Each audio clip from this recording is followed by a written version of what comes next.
All right, so the time has come. The weather is pretty nice out. I did some finishing touches. You can see I cut the hood and I used this door trim, car door trim stuff to go around it just so it's not sharp. I've yet to do all the aesthetics. It's kind of ugly, but I got these kidney grills, so they're not absent. And I think we're ready to go. So I'm gonna go on my first test drive. You can see this is what it looks like. We got our functional parking brake from the last video. Whole console is kind of back in there for the most part. And I also got this cheap eBay gauge. This isn't an actual glow shift or whatever the name brand is. So I'll have to take that oil pressure, I guess, with a grain of salt. So we're gonna give it our first little test drive and see how it goes. So let's get to it. Okay, so here we go. I'm a little nervous, but I think everything's good. That oil pressure seems awfully low. We're at like 20 PSI. So I don't know how I feel about all that, but I am using the stock gauge. I mean the stock sender unit on an aftermarket gauge, so it could be off. But I know it does go up with RPM. Yeah, so we just went from 20 at idle to 40 at like probably 1200 RPM, I'm guessing. And I also have my old Android phone here running torque, so I can monitor, I guess, coolant temp and then actual speed. I don't think we're gonna be going too fast today though. And I guess timing advance and then various O2 bank direct readings. So we're good to go. Alternator's good. We're still open loop, so I'm gonna probably wait a second. We're at 191 Fahrenheit going to 100 Fahrenheit. So with this setup, I think it goes to closed loop's about 130 the way I have it set up.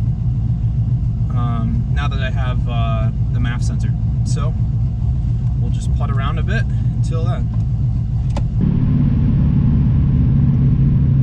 All right, so we are good, I think, so far. I just pulled out and I'm in third. Let's just pop into neutral, see if we can hold idle. We are. All right, I'm gonna pull into this park here just so I don't annoy this driver behind me. A little rubbing on the back right. That's not a problem at all. I'm just gonna drive around this park just because I don't want to be on the street right now. It is street legal. I am insured, but I don't want to piss anybody off around here just because it's kind of a obnoxious vehicle. Okay, so steering radius is good. Are we closed loop yet? Our steering's a little tough. All right, we're closed loop. I am getting some sort of misfire load out. Let's go over here. There's nobody at this park. It's the middle of the work day.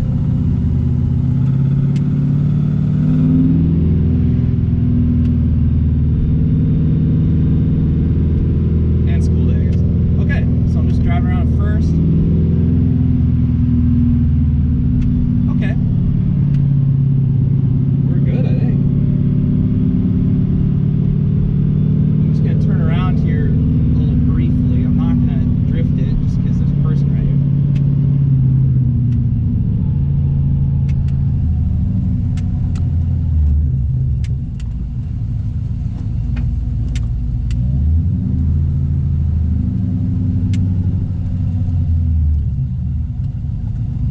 Alright, starting from a standstill again. This clutch isn't too bad. Okay. I'm just gonna get on it just a little bit for you guys. I'm not gonna break the speed limit or nothing because we're still in first.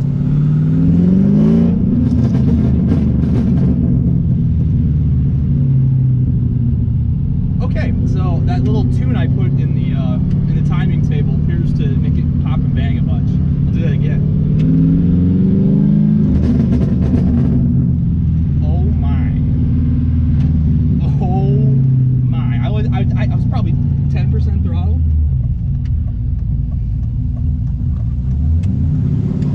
All right, we'll turn back on the main road. We'll do like a good little 1-2 for you guys.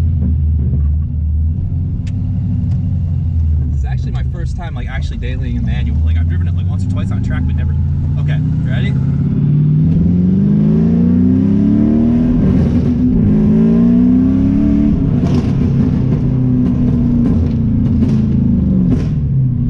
Oh my, will this get me in trouble? Good Lord. Okay, so I just decided to further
it dropped way below. Okay.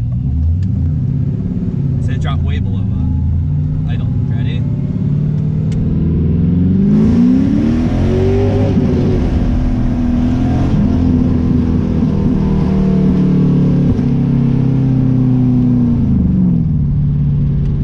Oh God! Oh God! That noise is so loud. All right, let's park it. Let's park it. Let's park it. Oh my God! What's that noise?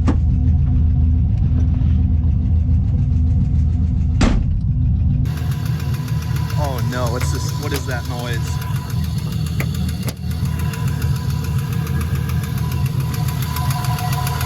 Oh Christ. Where's that coming from? Sounds like right in the middle of the block. Alright, we gotta investigate. Okay, that did not sound good. I just listened to it back and it sounded very bad. Hopefully it's an exhaust leak. It sounds loud enough and not grindy enough to be a bearing. I guess it could be a lifter, but I'm thinking it's an exhaust leak. I'm gonna go through, nut and bolt check this, and maybe check the gaskets, see if there's any blow by or blow through on the gaskets, because these are the original gaskets I've taken off and on probably 10 times throughout the course of building this engine, because I did have to kind of start with a short block. So I'm gonna do that, take these off, and hopefully maybe when I'm taking these off, something's loose or something's not done entirely right. Maybe it's a collector, but it does sound like it's per cylinder, whichever cylinder that is. So I'm gonna get to investigating this, and I also have some studs that I had laying around that I was just too lazy to put in. So I guess I'll put studs in the exhaust studs on it minimally, and but hopefully we find the issue along the way. So I just got the gaskets out, and unfortunately they look pretty good. This side looks fine. This side looks fine. Same with the others. And you can see there is buildup just from what we've been doing so far. So that's not great.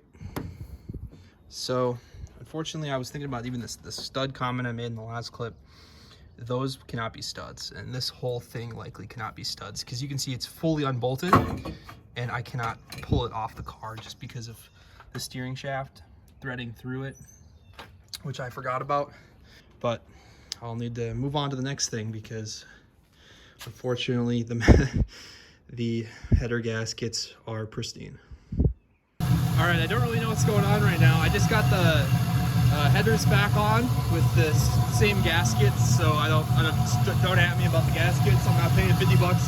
But if you notice, I have it at this crazy angle because I wanted to check the V-bands underneath, and I think I might have found something that I did wrong. We are making 40 psi oil pressure at this angle. Previously, it was only making 20 at idle. And I did shim the bypass like 100,000, so we should have been making 40. So I truly think my oil pan and my dipstick are just reading wrong. So maybe it's an oil problem. Maybe it was a lifter that was collapsed from lack of oil pressure. That's what I'm transitioning to, since those are good, or those were good. So I guess I'm just gonna put it back flat and see if it comes back, make sure it's up to temperature. But hopefully it's a collapsed lifter from lack of oil pressure. Hopefully. So the journey continues, I guess. All right, so I topped up the oil and still no help here. So I'm just gonna do a quick video just so I can have this data for a later date. So we're gonna raise the RPMs on the phone's top left and see if this oil pressure goes to anything nominal. And I'm gonna take it all the way through the RPM range. This might get a little loud. Try to hover at 2K. So we have about 40 pounds at 2K.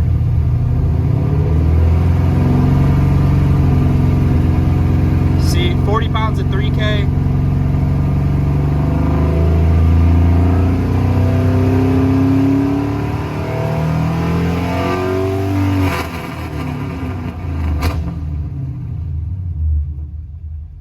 Okay. That's that data. A lot of smoke coming from there, but I did spill a little bit, and we can see our ticks back. So we believe, okay, so something's coming out over here. I think we're probably over full. Yeah, that's just the oil hitting the header there. So I don't know what that dealio is. Let's let that ride out though. All right, I have a feeling this is going to be a troublesome issue to solve because as I said in the previous clip, the headers are good. And I had the noise actually happening. It's overfull, don't worry about that. In oil, it's spraying out of the valve cover on the header. But, so maybe it's something with the lifters now, because it was running, and I haven't shut it off since that last clip. And the noise went away. So I know the issue happens when I'm high up in the RPM. Or the issue gets triggered when I'm high in the RPM, and then it'll kind of come back down, and then it still happen. But then if I just let it sit at a low RPM for a while, it bounces right back. So maybe it's an oil starvation issue at high RPM. But as you can hear, it's not happening right now. We're fully up to temp. Like, it's been sitting here idling for like 5 minutes at 220, and my fans keep coming on. So happy about that though. That'll take that dub. But something's going on. So if there's any experts in the comments, which there rarely are, I got you. Put something down there. Maybe I could look at it. I don't want to be chasing my tail, but it's something. Don't know what it is yet. All right, so I got it pulled back in. It wasn't making that ticking noise when I pulled it in, but that ticking noise sure does happen still, I imagine. When you go high up in the RPMs, I know I already explained this, but high up in the RPMs, beat on it a whole bunch in the high RPMs, the tick comes back. And then the tick goes away if you just let it sit at idle for a long time. You don't have to shut it off, just let it sit at idle and it goes away. So I have no idea what that is right now. I probably already did a call to action in the comments, but feel free to drop your suggestions down there. Maybe it's something with the oiling system. Maybe the pickup's not quite sealed perfectly in the O-ring. Maybe the pan's screwed up. Right now it's super over full, so it's not an oil level issue. But this is where I'll leave you guys off. Don't want to be too somber, but it's kind of a letdown having something you've worked on for a couple months start developing a weird issue. But I know the vibe of this project might just be run that thing till she freaking throws a rod out the side, which I think is going to be what I'm going to have to, my current mentality is, and what you guys are going to have to convince me to not do. But I'm happy. We'll say, we're happy with the result we have right now. Everything's running besides the actual engine has some weird tick, but the body physically rolls, the AR5 transmission shifts, and I did top that thing up with fluid because it did have basically none. So I filled the transmission up, and that was all from underneath. That was pretty easy. But yeah, the clutch works, trans works, engine making a ticking noise. Whew. And that's pretty much it. My cool drive shaft adapter, the super cheap flange to drive shaft to yoke, that system worked great. So we'll take those wins, and we'll survive another day. But thanks for watching, guys. Stay tuned to see what happens, see if I actually figure out this issue. Otherwise, we might have to tear into this thing and figure out on a component level what the issue is. But thanks for watching. See you in another video.